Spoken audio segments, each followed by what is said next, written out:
This video was brought to you by CuriosityStream. Since the Russian retreat in Kherson a few weeks ago, the front lines of the war in Ukraine haven't changed all that much. With winter setting in, both sides are bedding in for the long haul, with the Russians fortifying their defensive positions in the south and the Ukrainians doing the same in the east. However, recent evidence suggests that Ukraine is planning for offensives in Zaporizhia and even Kharkiv. So in this video, we thought we'd take a look at the most recent developments on the battlefield, where Ukraine might go next, and whether Ukraine could actually end up invading Russia. So, before we get into potential counteroffensives, a quick look at the most recent developments. Most of the fighting over the last few weeks has been focused around Bakhmut, a small town with a pre-war population of about 70,000 people that lies in the west of the Donetsk Oblast. The Russians have been trying to capture Bakhmut since they first captured Lysychansk in July, but to no avail, and the Russians have lost literally thousands of troops trying to take the town. Now, the reason that the Kremlin are so keen on Bakhmut, and therefore the reason they're willing to sacrifice so many lives in order to claim it, is that it's the last major town between the Russians and two strategically important cities, Kramatorsk and Sloviansk. And they're particularly significant because they're the last big conurbations still under Ukrainian control in the entirety of Donbass. Now, kind of understandably, the Kremlin really wants to capture Donbass in its entirety, both because it was the territory originally claimed by the Russian-supported Donetsk and Luhansk People's Republics, and because Putin claimed it as Russian territory after his sham referenda in September. Also, Donbass is sort of the bare minimum for Putin politically. If he fails to capture it in its entirety, then the special operation will have been an unambiguous failure, putting Putin under immense political pressure at home. So you can see why they're so keen on Bakhmut. It could act as a springboard for future offensives towards Kramatorsk and Sloviansk. And so they have to capture it if there's any chance of them successfully occupying Donbass in its entirety. Anyway, in the last couple of weeks or so, the Russians have upped their pressure yet again, increasing the frequency of artillery strikes and sending yet more troops into the town. The recent offensives have been led by the Wagner Group, a shadowy Russian paramilitary organization led by Yevgeny Prigozhin, a personal friend of Putin, sometimes known as Putin's chef. So, with focus intensifying on the town, both sides have apparently deployed more troops into the area, and videos coming out of the town suggest that casualties are terrifyingly high. Even the Wagner Group themselves admitted on Telegram that the situation on the battlefield has become a, quote, meat grinder, and that they're no longer, quote, taking losses into account. Videos also show that the town itself has been reduced to rubble, and the outskirts look like something out of a World War I film. Now, because of this, it's hard to know whether the front lines have actually changed in the area. But if the Russians have made any gains, they're only minimal. And at the time of writing, the Ukrainians are still firmly in control of the town. It's also worth mentioning that even if the Russians do capture Bakhmut, it will have taken them at least 5 months and thousands of troops. Kramatorsk and Sloviansk, their ultimate targets, are larger, better fortified, and better supplied. So even if they do get to the point of attacking them directly, it will presumably take even longer and cost them even more men to capture Kramatorsk and Sloviansk.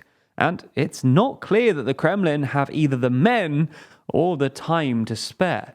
So that's the most recent developments on the battlefield. On to the second part of this video. What are the Ukrainians going to do next? Well, as we mentioned in our previous Ukraine video, there seems to be a consensus among well-informed military experts that Ukraine's next move will be a southwards advance from either Kharkiv or Nikopol to Melitopol or Berdyansk.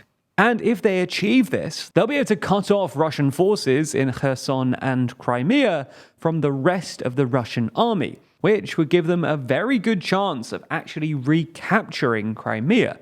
Now, the Ukrainians might just decide to move south from Kharkiv and straight down to Melitopol or Berdyansk, Or they might first try to retake the Zaporizhia nuclear power plant, which the Russians captured via a reckless firefight way back in March.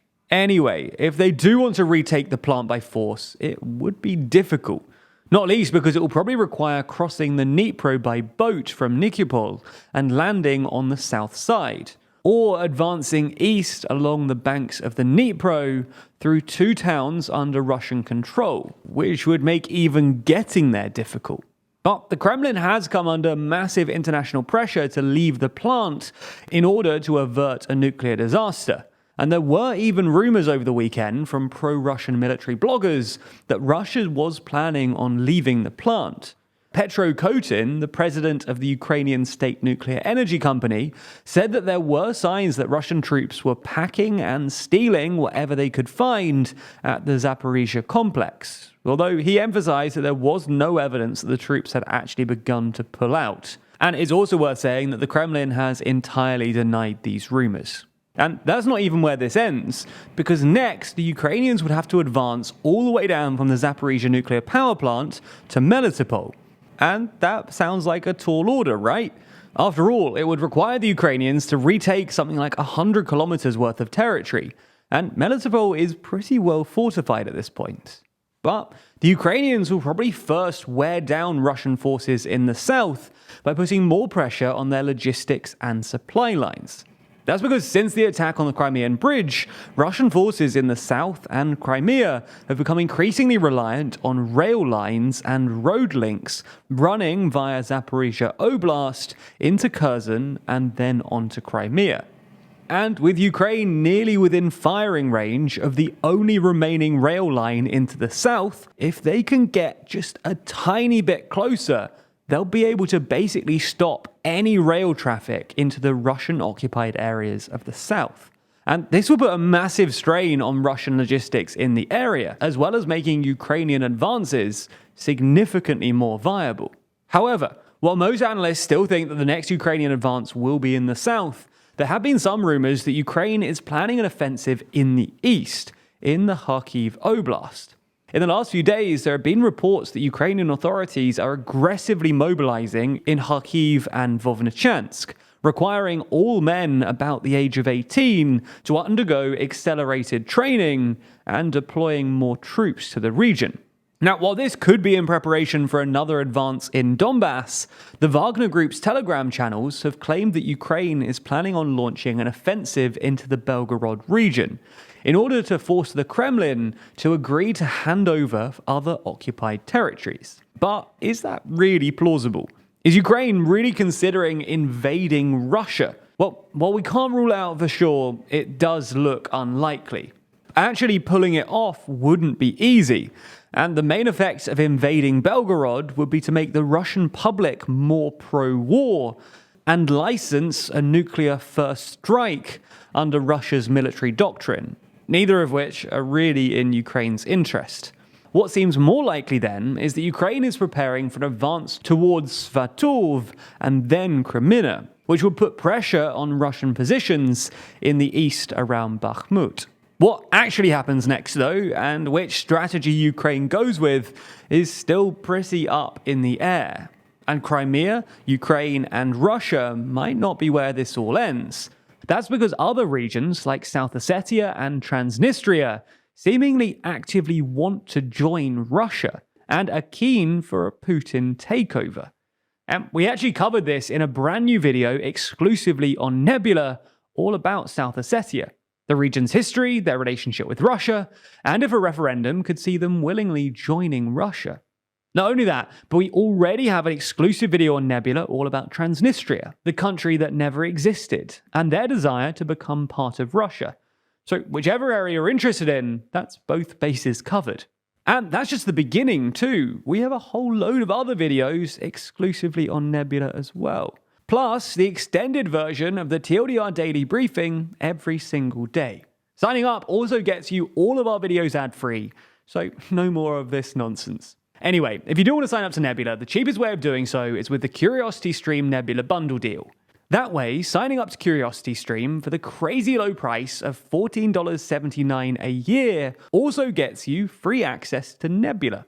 That's right, 2 streaming services for just over $1 a month. And by the way, CuriosityStream is awesome on its own. It contains absolutely boatloads of high-quality documentaries on all kinds of topics that I know TLDR viewers will love. So if you want both streaming services for less than $15 a year, then the link is in the description. And if not, well, I can't say I haven't tried to convince you.